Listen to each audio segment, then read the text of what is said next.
What's up, everybody? Welcome to AI and Me. And today we're going to delve into a topic that I believe it's everybody should know and everybody should understand.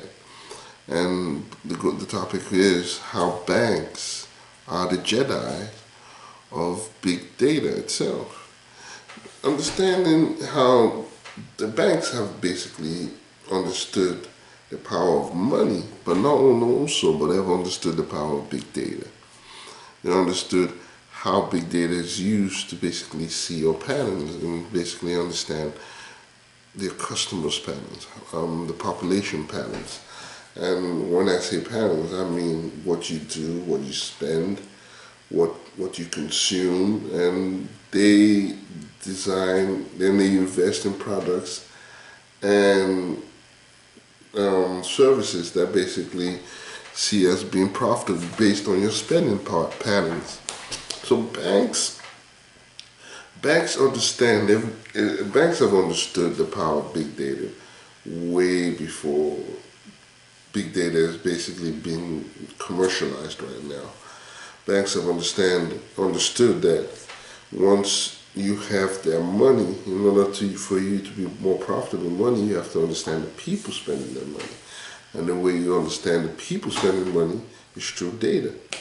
So again, utilizing how you spend your money. For instance, if an individual who basically deposits his money on a monthly basis, and maybe next month he or she doesn't deposit that money, there are two factors: either he or she lost a job or a revenue, or retired or something. But they know something has happened.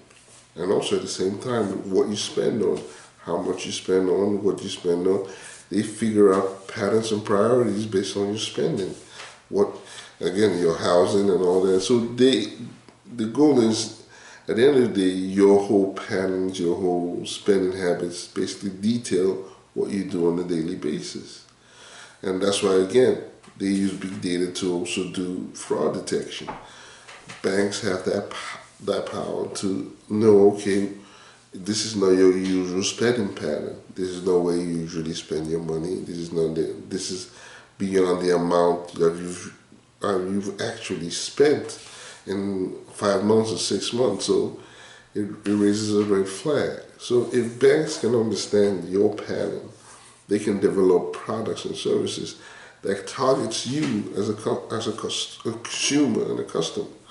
So the bank understand not only they utilize it not only in the investing, but also utilize it in the stock market, prediction analysis. They have the chokehold on big data.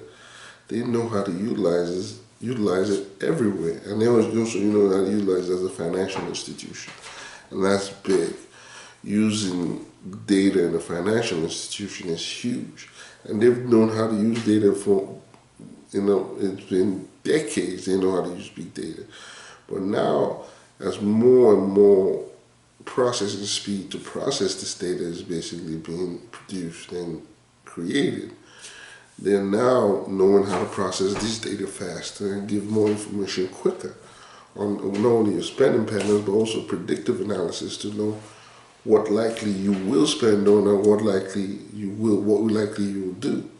So again, big data has been here for decades, but now we've more creation has been, more software, more hardware has been created to process this big data. And again, even in the banking sector, you have big big occupations around big data, from quants who basically analyze data to data analysts to business analysts, data scientists.